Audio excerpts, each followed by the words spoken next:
नमस्कार, आप देख रहे हैं खबर झारखंड और मैं हूं आपके साथ राजेश कुमार। रामगढ़ से बड़ी खबर। रामगढ़ में सड़क हादसे में 4 लोगों की मौत हो गई है। रांची पटना NH 33 पर पटेल चौक के पास एक कार और 2 ट्रक के बीच जोरदार टक्कर हुई। हादसे में कार में सवार 4 लोगों की मौके पर ही मौत हो गई। मृतकों में 3 महिलाएं हैं। दरअसल 2 ट्रकों के बीच स्विफ्ट डिजायर कार फंस गई।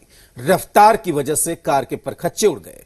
कड़ी मशक्कत के बाद कार को टेलर के बीच से निकाला गया, लेकिन कार में सवार लोगों की जान नहीं बच पाई। तो आप देख सकते हैं, इस तस्वीर को देखकर आप समझ सकते हैं कि कितना भयानक ये हादसा था। इस कार की हालत देखकर आप अंदाजा लगा सकते हैं कि कितना जबरदस्त यह हादसा हुआ। एक कार और 2 ट्रक के बीच टक्कर की खबर है। 4 लोगों की मौत हो गई है और जो तस्वीरें मिली है वो हम आपको दिखा रहे हैं। और कार की हालत देखिए, आप समझ सकते हैं कि यह हादसा कितना जोरदार हुआ।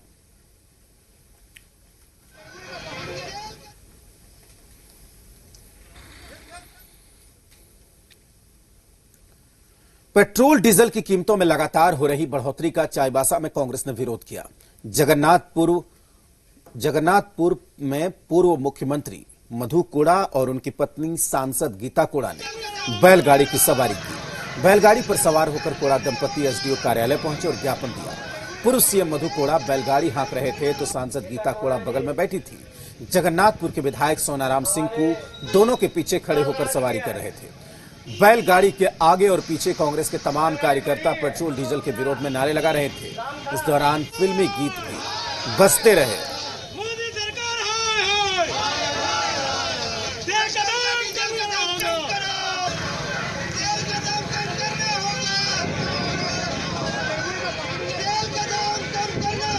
हाय हाय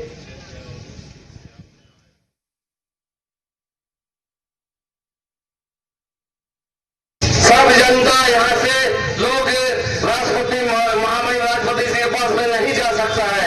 इसलिए हमारे राष्ट्रीय अध्यक्ष सोनिया गांधी जी ने यह निर्णय लिया। हमारे कांग्रेस के नेता राहुल गांधी जी ने यह निर्णय लिया कि हम इसको देशव्यापी स्तर पर घर घर में, नगर नगर में, मोहल्ला मोहल्ला में, टोला टोला में, गांव कस्बे में हम लोग जन जागरण अभियान करेंगे। जनता को एक डर रहता है कि पता नहीं आज क्या हो जाएगा, पता नहीं आज नरेंद्र मोदी जी टीवी में आकर के क्या बोल देंगे, पता नहीं आज मन की बात में हमारा जेब कौन सा जेब से कहां से पैसा निकल जाएगा, पता नहीं। आज हर दिन आदमी डर डर कर जीने को विवश है। कोल माइनिंग के साथ झारखंड में बालू खनन का मसला भी खड़ा हो गया। खान एवं भूतत्व विभाग के आदेश के खिलाफ बालू ट्रक ऑनर एसोसिएशन बेमियादी हड़ताल पर चले गए। सरकारी आदेश को जन विरोधी बताते हुए आदेश के खिलाफ बालू ट्रक ऑनर एसोसिएशन ने बेमियादी हड़ताल की घोषणा कर अपने वाहनों को रांची के नामकुम के मैदान में खड़ा कर दिया। दरअसल खान एवं भूतत्व विभाग ने NBT का हवाला देते हुए सिर्फ ट्रैक्टर से ही बालू का परिवहन करने का आदेश जारी किया है। बालू ट्रक ऑनर एसोसिएशन ने इस आदेश को वापस लेने की मांग की और नहीं तो आंदोलन करने की चेतावनी दी।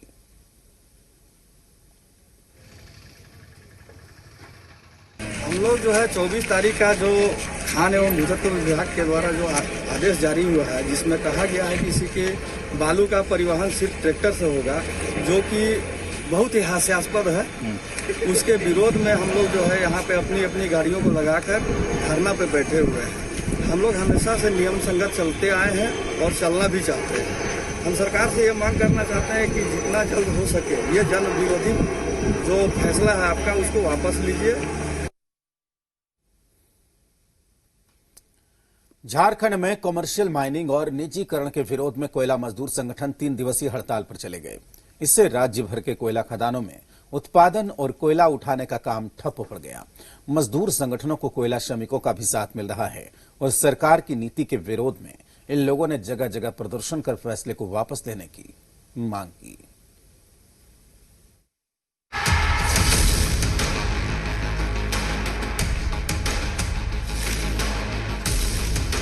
कॉमर्शियल माइनिंग और निजीकरण के खिलाफ गुरुवार से केंद्रीय कोयला यूनियनों की 3 दिन की देशव्यापी हड़ताल का असर दिखने लगा। हड़ताल से झारखंड के सभी कोल माइंस में खनन प्रभावित हुए। कोयलांचल में हड़ताल के कारण कोयले का उत्पादन और डिस्पैच प्रभावित हुआ। धनबाद में सुबह से ही ईसीएल और सीसीएल की कोलियरों में काम ठप पड़ा हुआ है। मजदूर संगठन कॉमर्शियल माइनिंग को मजदूर और राष्ट्र विरोधी बताते हुए फैसला वापस लेने की मांग कर रहे हैं। कि लगातार जो है भारत सरकार के द्वारा कोयला के मजदूरों पर लगातार हमला हो रही है। हमला के पीछे कारण है कि कोयले के क्षेत्र को पूरी तरह से निजीकरण के हाथों में बेच देने का काम भारत सरकार, वर्तमान के भारत सरकार करने के प्रयास कर रही है। कल कोयला मंत्री के साथ जब वार्ता विफल हो गई तो कोल इंडिया में आज से 4 तारीख तक 3 दिवसीय हड़ताल जारी हो गया है। और जहां तक हड़ताल की बात है, पूरे जिला से हमने रिपोर्ट लिया, पूरा सफल है। बोकारो के बेरमो में भी माइनिंग का काम प्रभावित हुआ। खदानों में कोयला उत्पादन बंद रहा, कोयला उठाने वाली गाड़ियां भी खड़ी रही। इस हड़ताल से बड़े नुकसान का अनुमान है। इस गलत निर्णय के पक्ष में कितने लोग हैं और कितने लोग नहीं हैं, और हम लोग इस बात से आज पूरी संतुष्ट हैं। पूरा वर्कर कहीं जाइए, चारों तरफ आपको बंदी बंदी नजर आएगा। वहीं रांची स्थित सीसीएल मुख्यालय के बाहर भी मजदूर संगठन के लोगों ने प्रदर्शन किया। इस दौरान मजदूर नेताओं ने सरकार पर मजदूरों का शोषण कर पूंजीपतियों को फायदा पहुंचाने का आरोप लगाया। इधर रामगढ़ में भी सीसीएल रजरप्पा में उत्पादन कार्य पूरी तरह से ठप पड़ गया है। यहाँ 1400 कामगार काम करते हैं। सभी ने हड़ताल को समर्थन दे रखा है। रजरप्पा वॉशरी, खदान, बेस वर्कशॉप पूरी तरह से बंद रहे। 1100 मजदूरों ने हड़ताल का समर्थन किया। रजरप्पा पूरी तरह से बंद है और निश्चित रूप से 3 दिन बंद रहेगा। कोल ब्लॉक की नीलामी और कमर्शियल माइनिंग के खिलाफ मजदूर संगठनों की हड़ताल को लेफ्ट पार्टी ने भी समर्थन दिया। रांची में लेफ्ट पार्टीज ने भी राजभवन के सामने प्रतिरोध दिवस मनाया और केंद्र सरकार की नीति का विरोध करते हुए फैसले को वापस लेने की मांग की। अभी सैकड़ों माइनिंग प्राइवेट चल रहा है और जहां चल रहा है वो उसी तरह से चल रहा है जब वो कोयला माइनिंग का राष्ट्रीयकरण हुआ था 1973 के पहले, जब मजदूरों पर जुर्म होता था, जानवर की तरह उनसे काम लिया जाता था, ठीक उसी तरह से चल रहा है। वहीं मजदूर संगठनों की हड़ताल के बीच कॉमर्शियल माइनिंग को लेकर झारखंड के वित्त मंत्री रामेश्वर उरांव ने केंद्र सरकार पर हमला बोला। उन्होंने कहा कि केंद्र सरकार को फैसला लेने से पहले राज्य सरकार से बात करनी चाहिए। केंद्र सरकार के अधीन आता है कोल माइनिंग, लेकिन जमीन तो राज्य सरकार की होती है। अभी संघीय ढांचा है, तो ऐसी स्थिति में केंद्र सरकार को राज्य को कॉन्फिडेंस में लेना चाहिए। कॉमर्शियल माइनिंग का मामला सुप्रीम कोर्ट में है। झारखंड सरकार ने कोर्ट से केंद्र सरकार के फैसले पर रोक लगाने की मांग की है। वहीं बीजेपी के लिए झारखंड सरकार की आपत्ति समझ से परे है। इसमें कोई भी सरकार अपने लोगों को चाह करके भी नहीं दे सकेगी। कांग्रेस के शासन काल में पिक एंड चूज के आधार पर आवंटन हो जाता था, लेकिन आज ये सब चीजें नहीं हो रही हैं। कोल इंडिया हर रोज औसतन 13 लाख टन उत्पादन करता है और 3 दिनों की कोयला मजदूर संगठनों की हड़ताल से करीब 40 लाख टन तक नुकसान होने का अनुमान है। ब्यूरो रिपोर्ट, जी मीडिया। बड़ी खबर रांची से। पान मसाला और तंबाकू के खिलाफ बड़ी छापेमारी हुई है। रातू रोड स्थित दुकान से बरामद किए गए लाखों के तंबाकू और जर्दा तंबाकू नियंत्रण विभाग और खाद्य विभाग की संयुक्त छापेमारी हुई है। सुखदेव नगर थाना इलाके में ये पूरी कार्रवाई की गई है। लाखों के तंबाकू और जर्दा बरामद किए गए हैं। तंबाकू नियंत्रण विभाग और खाद्य विभाग की संयुक्त छापेमारी हुई है।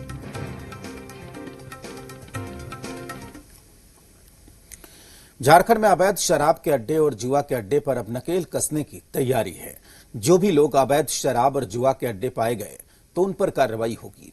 डीजीपी एमबी राव ने कहा कि राज्य भर में जुआ और अवैध शराब के अड्डों पर लगातार छापेमारी चलेगी।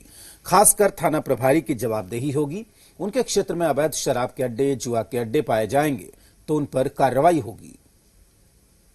आगे अंगरक्षकों को प्रतिनियुक्ति जो है कि वो नियम काफी कठिन है और केवल जहां पर सच में खतरा है और जो डिफरेंट सरकारी एजेंसीज बारीकी से जांच करके बताएंगे कि यहाँ पर खतरा है, वहीं पर दिया जाएगा। ये कोई आभूषण नहीं रहेगा, बस इतना बता सकते हैं। साहिबगंज में ज्यादातर इलाके पहाड़ी हैं और पहाड़ों पर रहने वालों के लिए स्वास्थ्य सुविधा बड़ी समस्या बनी हुई है। मंडरू प्रखंड के छोटी पचरुखी पहाड़ में एक बुजुर्ग घायल हो गए, लेकिन घायल को एम्बुलेंस नहीं मिला। अस्पताल ले जाने के दौरान घायल की मौत हो गई। शव को वापस गांव ले जाने के लिए अस्पताल ने एम्बुलेंस मुहैया नहीं कराई। से मर गए और इसको लोग आज सुबह उठा के लाए और पुलिस भी था बराबर साथ में। इसके बाद हम लोग आए तो यहाँ पर लाए तो यहाँ से अभी गाड़ी नहीं दे रहा, बोल रहे ऐसे ही लेके जाओ। गाड़ी तक नहीं दिया सर, कोई मदद नहीं करता है सर। बोलते हैं तो पहाड़ नहीं चढ़ेगा ऐसे बोलता है सर। उन जगहों पे एम्बुलेंस वगैरह का इशू रहता है, तो वहाँ पर हम लोग जो है सो बाइक एम्बुलेंस वगैरह की भी खरीदारी करने का प्लान कर रहे हैं, जिससे कि जो भी व्यक्ति बीमार पड़ता है उसको आसानी से हम लोग ला सकें। रांची नगर निगम की सभी 26 विभागों के साथ मेयर आशा लकड़ा ने समीक्षात्मक बैठक की। मेयर आशा लकड़ा ने कहा कि कोविड-19 के समय में सभी विभाग बंद थे, लेकिन रांची नगर निगम खुला रहा और लगातार काम करता रहा। नगर निगम ने साफ सफाई का काम किया। बरसात से पहले हमने केमिकल का छिड़काव किया। सैनिटाइजिंग कर रहे हैं, साथ ही लार्वा साइट का भी छिड़काव किया जा रहा है। इसके साथ ही जनता को जागरूक करने की पहल भी की जा रही है। रांची नगर निगम ने 12 गाड़ी का इंतजाम किया। नगर निगम को 4 जोन में बांटा गया है। सभी जोन के लिए 3 गाड़ियां हैं। 26 विभाग को हमने आज आमंत्रित किए थे और सबका विधिवत एक बैठक हमने शुरू किया और इस बैठक से कई निचोड़ निकल करके आए हैं। विशेषकर कोविड-19 के समय में सभी विभाग बंद थे, लेकिन रांची नगर निगम खुला रहा और लगातार काम करते गई। इस समय साफ सफाई की अगर हम लोग बात करते हैं तो पूरा काम हम लोग ने किया है। महापौर की अध्यक्षता में हम लोगों ने एक समीक्षा बैठक रखी थी। समीक्षा बैठक का उद्देश्य बिल्कुल स्पष्ट कि हम चाहते हैं कि रांची नगर निगम भ्रष्टाचार मुक्त हो, सुशासन हो, जनता का ज्यादा से ज्यादा काम हो। देवघर के बाबा धाम में श्रावणी मेले के आयोजन को लेकर मुख्यमंत्री हेमंत सोरेन के ना कहने के बाद अब लोगों की निगाहें झारखंड हाईकोर्ट के फैसले पर टिक गई हैं। 3 जुलाई यानी कि कल श्रावणी मेले को लेकर झारखंड हाईकोर्ट का फैसला आने वाला है। उससे पहले बुधवार को मुख्यमंत्री हेमंत सोरेन ने श्रावणी मेले को स्थगित करने की बात की। इसे लेकर अब सियासत शुरू हो गई है। गोड्डा के सांसद निशिकांत दुबे ने इस मामले में मुख्यमंत्री हेमंत सोरेन पर निशाना साधा और कहा कि हाईकोर्ट के फैसले के पहले सीएम का बयान हाईकोर्ट की अवमानना है। निशिकांत दुबे ने यह भी कहा कि श्रावणी मेला लगने से इनकार करने वाले हेमंत सोरेन की सरकार जल्द गिर जाएगी। इधर झारखंड सरकार ने गोड्डा सांसद के बयान पर नाराजगी जताते हुए कहा कि यह सब सुर्खियां बटोरने का हथकंडा है। सूबे के कृषि मंत्री बादल पत्रलेख ने कहा कि भोले बाबा के साथ हम भी हैं और बाबा की कृपा से यह देश कोरोना मुक्त होगा।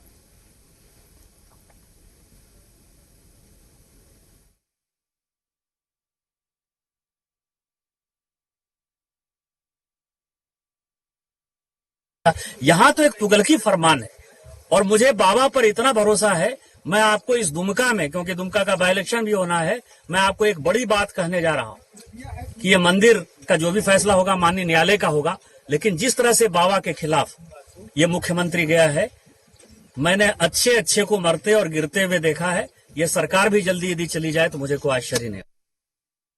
लोगों के आस्था के साथ हम भी हैं। बाबा की यदि कृपा हो, बाबा बासुकीनाथ, बाबा वैद्यनाथ की कृपा हो, यदि कोरोना मुक्त ये देश हो जाए, जहाँ से लोग आते हैं सारा ग्रीन जोन हो जाए, तो हमें पूजा अभी भी सरकार के पास वो सिस्टम है कि हम पूजा संपादित करा सकते। हम कहीं कोई स्तर नहीं छोड़ेंगे, लेकिन जब हम खतरे में, आप खतरे में, देश खतरे में है, तो फिर ये कैसा डिसीजन? ये साधुवाद का परिचायक नहीं है, ये निंदनीय कदम है। तो झारखंड सरकार ने कोरोना संक्रमण के मद्देनजर इस साल श्रावणी मेले का आयोजन नहीं करने का फैसला किया। मुख्यमंत्री हेमंत सोरेन ने कहा कि श्रावणी मेले का आयोजन कर राज्य सरकार महामारी के बुरे दौर में नहीं जाना चाहती। राज्य सरकार राज्यवासियों के बेहतर स्वास्थ्य के प्रति गंभीर है और किसी तरह का जोखिम नहीं लेना चाहती। रांची में मुख्यमंत्री हेमंत सोरेन ने श्रावणी मेले के मद्देनजर दुमका और देवघर के उपायुक्तों के साथ वीडियो कॉन्फ्रेंसिंग के जरिए बैठक की। मुख्यमंत्री ने उपायुक्त को निर्देश दिया कि दुमका और बासुकीनाथ मंदिर परिसर के भीतरी और बाहरी परिसर का निरीक्षण कर जहां भी किसी तरह की मरम्मत, निर्माण, बदलाव और श्रद्धालुओं की सुविधाओं को देखते हुए कार्य करने की आवश्यकता हो उसे पूरा किया जाए। मुख्यमंत्री ने साथ ही बाबा मंदिर और बासुकीनाथ मंदिर का रंग रोगन करने के भी आदेश दिया। तो ये तमाम तरह के प्रशासन की तरफ से फैसले वहां पर किए गए हैं।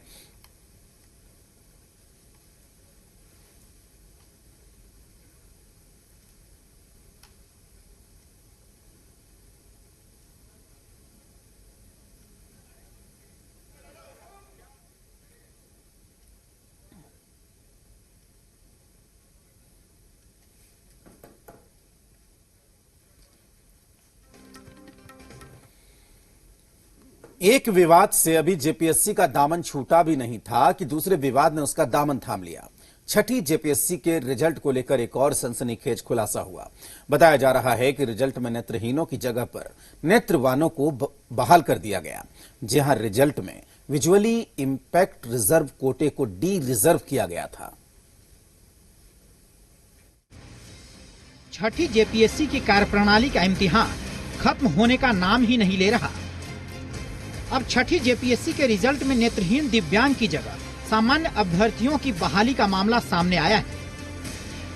आरोप है कि रिजल्ट में विजुअली इंपैक्ट रिजर्व कोटे को डी रिजर्व कर दिया गया। हाईकोर्ट के अधिवक्ता राजीव कुमार ने न सिर्फ डी रिजर्व सीट की बहाली का मुद्दा उठाया है, बल्कि सिपाही नियुक्ति घोटाला में भी फंसी ब्लैक लिस्टेड कंपनी का मुद्दा उठाया, जिसे जेपीएससी में नियुक्ति का जिम्मा दिया गया है।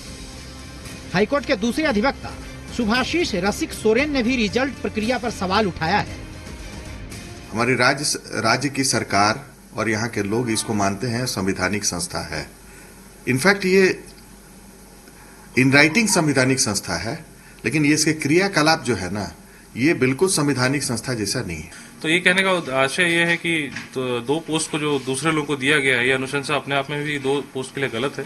और ज्यादातर झारखंड में अगर झारखंड के परिप्रेक्ष्य में देखा जाए तो ऐसे कई सारे कैंडिडेट्स उस श्रेणी से आते हैं जो यहाँ पर न्याय की गुहार लगाने के हाईकोर्ट तक नहीं पहुंच पाते। तो मुझे लगता है कहीं ना कहीं इसमें कोर्ट संज्ञान लेगा। छठी जेपीएससी के अभ्यर्थी सालों से विवाद का सामना कर रहे हैं। अब रिजल्ट आउट होने के बाद भी छठी जेपीएससी विवादों में। अभ्यर्थियों की दलील है कि जेपीएससी में भ्रष्टाचार चरम सीमा पर है। अब यहाँ कोई उम्मीद नहीं बची है।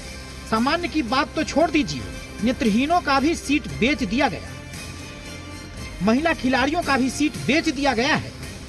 सबसे पहले पीटी में आरक्षण नहीं देना, फिर नियम के विरुद्ध 15 गुना के बजाय एक वर्ग को 261 गुना अधिक रिजल्ट। ऐसे कई विवाद हैं।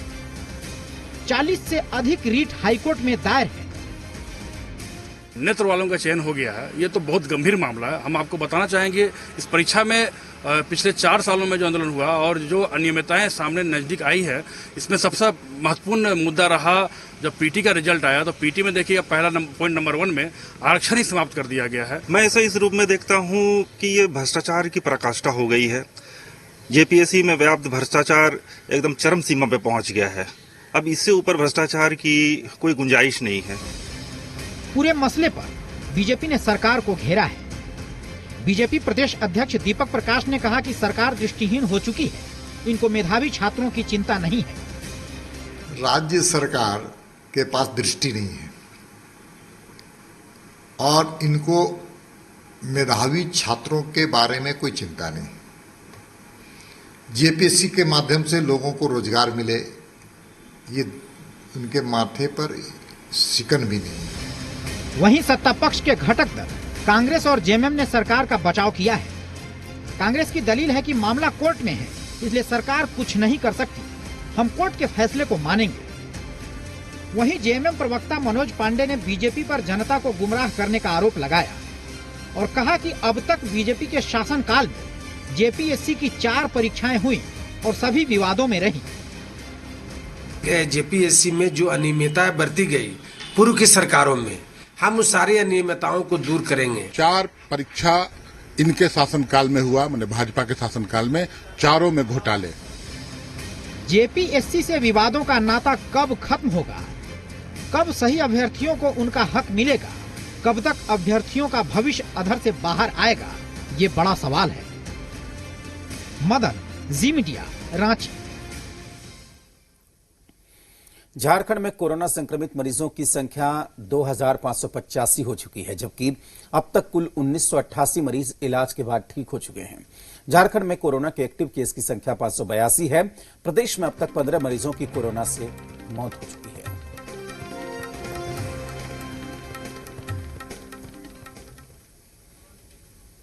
वक्त छोटे से ब्रेक का है, जल्द लौटते हैं।